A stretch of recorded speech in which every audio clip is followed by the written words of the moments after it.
जय श्री कृष्ण दोस्तों अमित शाह को तो आप जानते ही होंगे। हमारे गृह मंत्री, भारत के गृह मंत्री हैं, बहुत बड़े पॉलिटिशियन हैं, बहुत वर्ल्ड स्टेज पे नाम चल रहा है उनका। उसके बाद में कुछ नाम और बताऊंगा। एलन मस्क, ट्विटर के जो मालिक हैं। हिलरी क्लिंटन, जो डोनाल्ड ट्रंप के सामने, जो क्लिंटन थे इनकी वाइफ हैं और डोनाल्ड ट्रंप के सामने ये इलेक्शन भी लड़ चुकी हैं। हिलरी क्लिंटन बहुत बड़ी पॉलिटिशियन है। चंकी पांडे भारतीय सिनेमा में थे। सलीना जेटली एक्ट्रेस थी। मरिया कैरे एक बहुत अच्छी सिंगर हैं यूएस की। शकीरा बहुत अच्छी सिंगर हैं। जेफ बेजोस, आप लोगों ने कभी ना कभी अमेजोन से जरूर सामान खरीदा होगा। तो जेफ बेजोस जो हैं वो अमेजोन के मालिक हैं।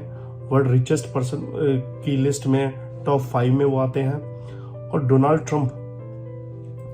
ट्रंप ने इलेक्शन लड़ा है, बहुत बड़े बिजनेसमैन हैं, आप लोग जानते हैं। प्रेसिडेंट भी रह चुके, 45th प्रेसिडेंट रह चुके यूनाइटेड स्टेट्स के। और दोस्तों ऐसा क्या है इन सब लोगों की कुंडली में जो मैं ये सब चीजें डिस्कस कर रहा हूं। तो दोस्तों एक चीज है इनकी कुंडली में, सब में एक सी है जो कि इन सब की कुंडलियों को अलग बनाती है और लोगों की कुंडलियों से। और वो है दोस्तों इनका शुक्र का 12वें स्थान में प्रेजेंट होना। तो इन सब की कुंडली में शुक्र जो है वो 12वें स्थान में होता है।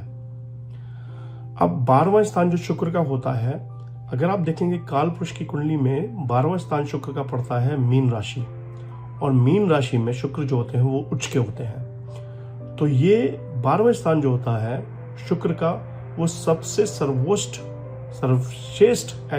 सर्वश्रेष्ठ जो है स्थान माना जाता है।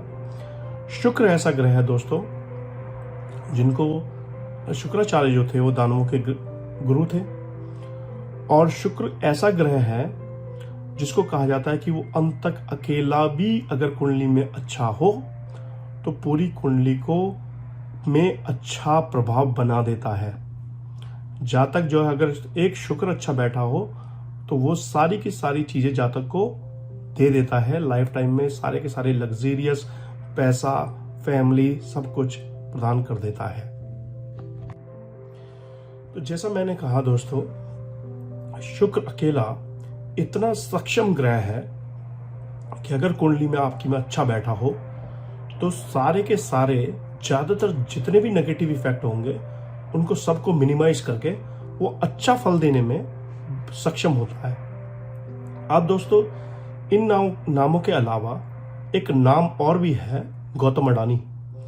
उनको आप जानते होंगे, वर्ल्ड के 3rd रिचेस्ट पर्सन रह चुके हैं। वो भारत के नागरिक हैं और दिन रात जो है न्यूज़ चैनल्स में न्यूज़ आ रही है कि गौतम अडानी का ये हो गया, हिडनबर्ग की रिपोर्ट आई, और जो भी आप न्यूज़ में देख रहे हैं। दोस्तों गौतम अडानी जी की भी कुंडली में शुक्र जो है वो 12वें स्थान में है। तो आप देखिए, Jeff Bezos, Donald Trump, Gautam Adani और एलन मस्क, ये टॉप लोग हैं बिजनेस की दुनिया में जिनका शुक्र जो है वो 12वें स्थान में है। और शुक्र की दशा और अंतरदशा में वो लोग जो हैं बिलियनियर बन गए।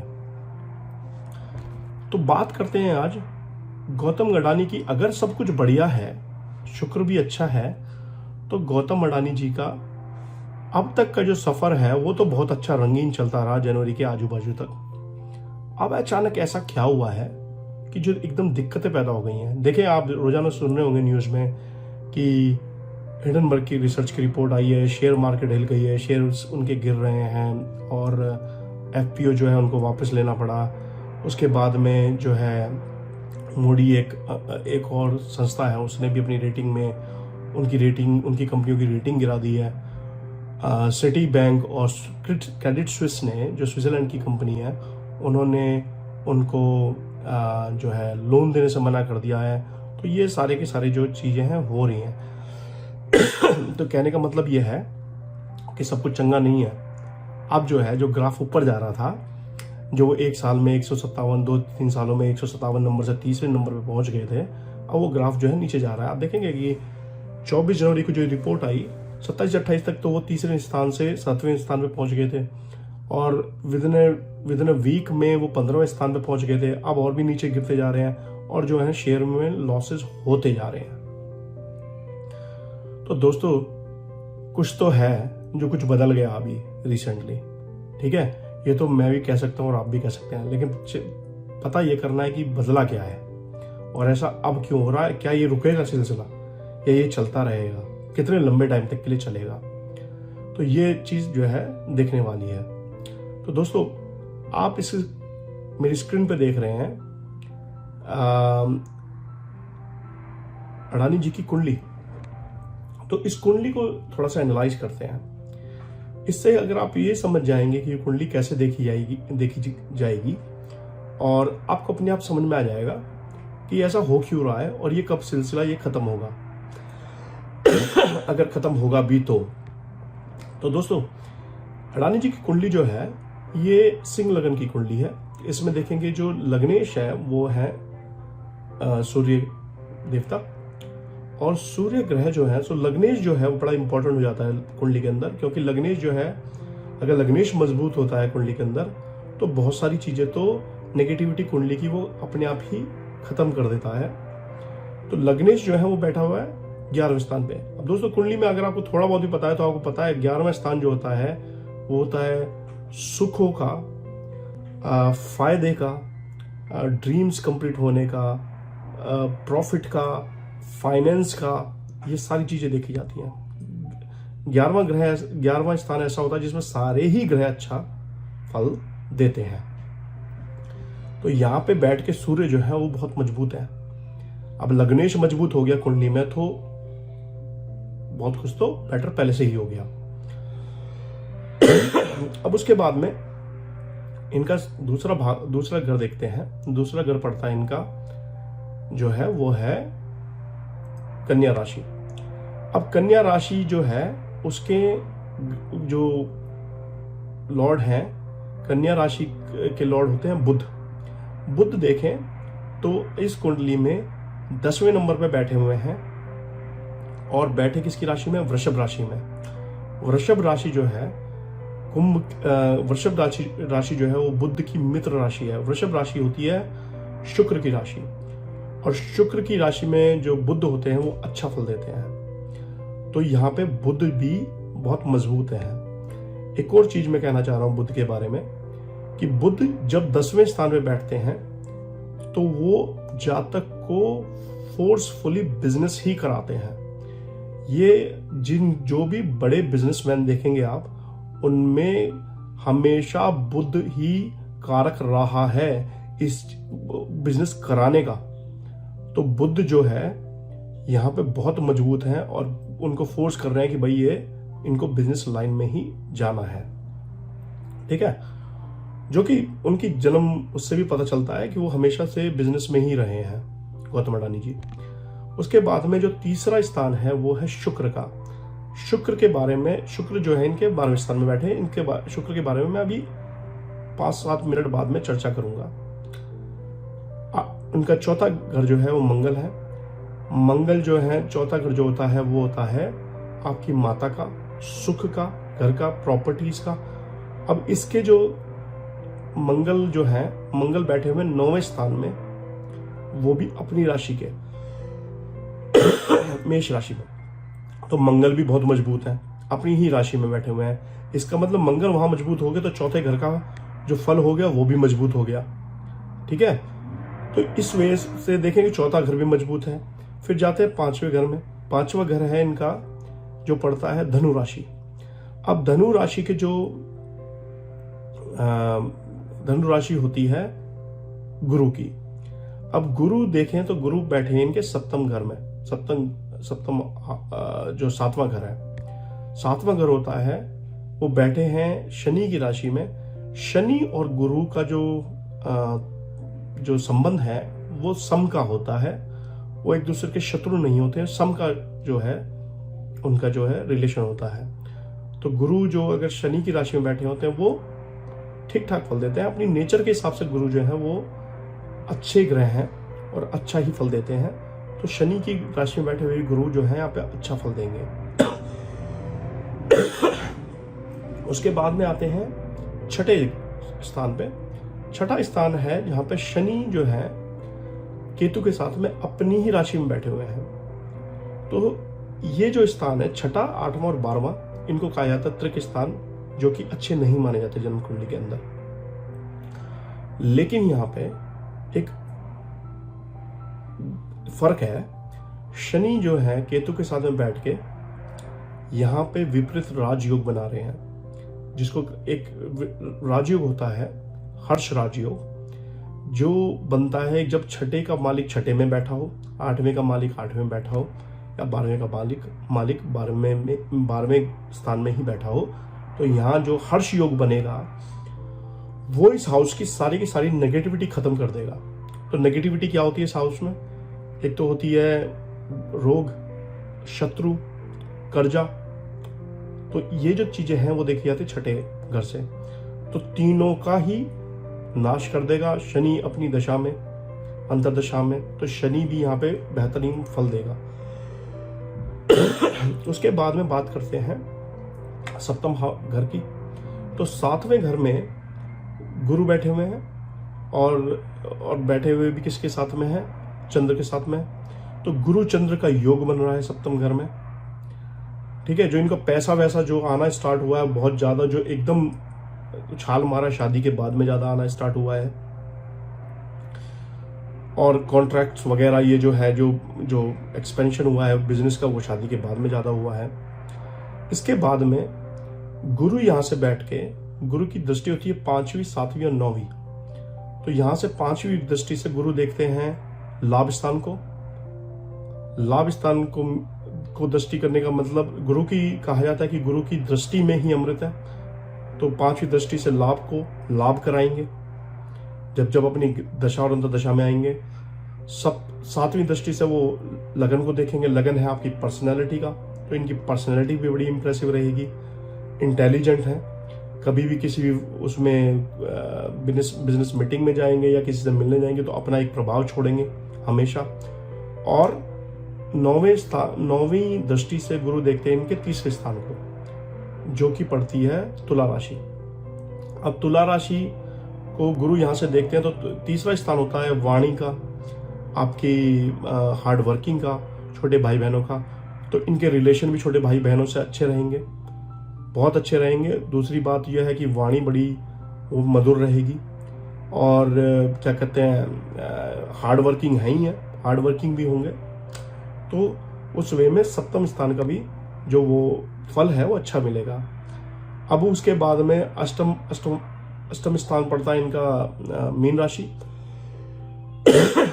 नवम पड़ता है, नवम में है मंगल, जो कि मैंने बताया मंगल का प्रभाव बहुत अच्छा है इस कुंडली में, क्योंकि मंगल अपनी ही राशि के बैठे हुए हैं। दशम में है बुध, जैसा मैंने बताया कि बुध जो है इनको बिजनेस में लेके गए हैं। और मैंने 11वें का भी बता दिया है, जैसे कि सूर्य जो है लग्नेश्वर, वो इनको फायदा ही करा रहे हैं। अब बात करते हैं 12वें घर की। 12वें में यहाँ पे शुक्र बैठे हुए हैं, और जैसा मैंने कहा कि शुक्र जो है, ये स्थान जो है शुक्र के लिए सर्वोच्च है कालपुरुष की कुंडली में। यहाँ पे बैठा हुआ शुक्र जो है पूरी कुंडली को कंट्रोल करता है और बहुत अच्छा फल देता है। तो यहाँ पे जो है शुक्र जो है बहुत ही मजबूत है। और देखने वाली बात यह है दोस्तों कि 2014-15 से रानी जी जो है वो शुक्र की ही दशा में है, तभी से इनकी लाइफ में जो है वो उछाल आया और पैसा जो है वो बनना स्टार्ट हुआ, और बहुत तेजी से बनना स्टार्ट हुआ। अब क्या हुआ कि अभी दिक्कत कहां हुई है कि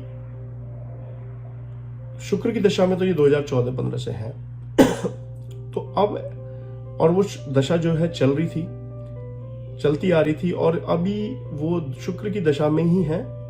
और अभी रिसेंटली जो है उनकी एक अंतरदशा, शुक्र की दशा महादशा थी और अंतरदशा थी गुरु की, जो अभी 26 दिसंबर को खत्म हुई है, 26 दिसंबर 2022 को। तो देखिए, जब गुरु जो दशा अंतरदशा में थे, शुक्र की महादशा थी, गुरु की अंतरदशा में थे, तो गुरु ने उनको 157 या 200 नंबर जो भी था उससे लाके तीसरे स्थान पे बिठा दिया, पैसे का भरमार लगा दी, पैसे की अथाह अंबार लगा दिए, कॉन्ट्रैक्ट्स जो भी था हर चीज में फायदा कराया। जैसा कि मैंने बताया कि गुरु इनकी जन्म कुंडली में सप्तम भाव में बैठ के 5वीं दृष्टि से जिसमें अमृत बसा पड़ा है उससे 11वें स्थान को देखते हैं, तो इससे फायदा तो होना था, तो वो फायदा उनको हुआ। दूसरा, शुक्र भी जो है 12वें स्थान पे है, बड़ा जबरदस्त फायदा करा रहे हैं, तो दोनों वे में इनको फायदा होता रहा। अब क्या है, शुक्र की तो महादशा अभी भी चल रही है, जनवरी में भी चल रही है, फरवरी में भी चल रही है, लेकिन क्या जो अंतरदशा जो शुक्र की थी, जो अंतरदशा जो गुरु की जो चल रही थी, जो दिसंबर में खत्म हो गई है, उस अंतरदशा के बाद में अब शनि की अंतरदशा स्टार्ट हो गई है, तो अब वह है शुक्र की महादशा में और शनि की अंतरदशा में।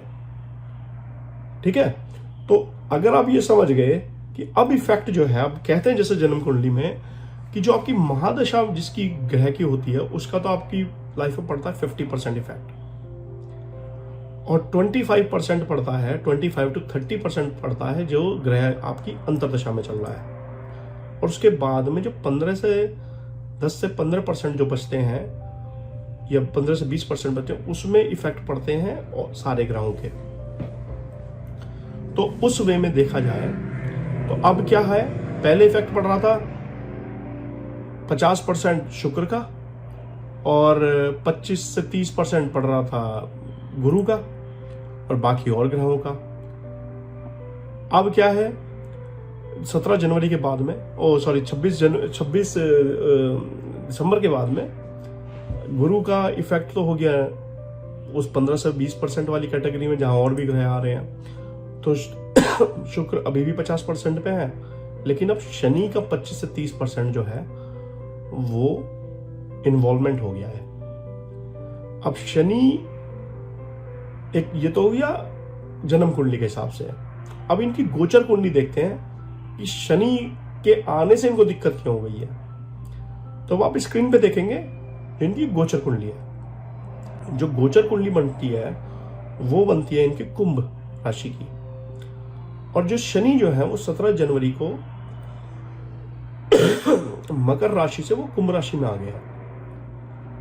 तो अब देखिए 17 जनवरी को जैसी कुंभ राशि में आए हैं शनि, तो इन पे जो है 7.5 का बीच वाला जो है ढैया है वो स्टार्ट हो गया है, और बीच वाले ढैये के स्टार्ट होने से ये सारी दिक्कतें स्टार्ट हो गई हैं। अब आप कहेंगे कि भाई पहले 7.5 तो इनको पहले 2.5 साल पहले भी चल रही थी, तो उस टाइम पे क्यों नहीं इफेक्ट करा।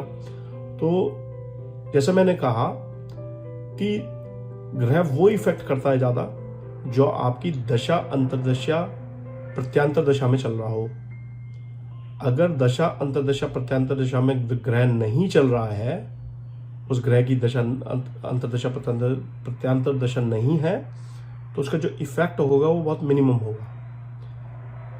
लेकिन अगर वो इन तीनों दशाओं में है तो उसका इफेक्ट जो है वो बढ़ जाएगा। इसलिए शनि का इफेक्ट पहले कम था, अब शनि का इफेक्ट बढ़ गया है, क्योंकि शनि एक तो ढैया में आ गए हैं, मिडल पार्ट वाली जो 7.5 की होती है, और इनकी कुंडली में भी दशा के अकॉर्डिंग शनि आ गए हैं। तो इसलिए क्या है, अब शनि इनको अगले 2.5 साल तक जो बीच वाली जो ढैया होती है 7.5 की, जो सबसे ज्यादा दिक्कत वाली मानी जाती है, उसका फल देंगे।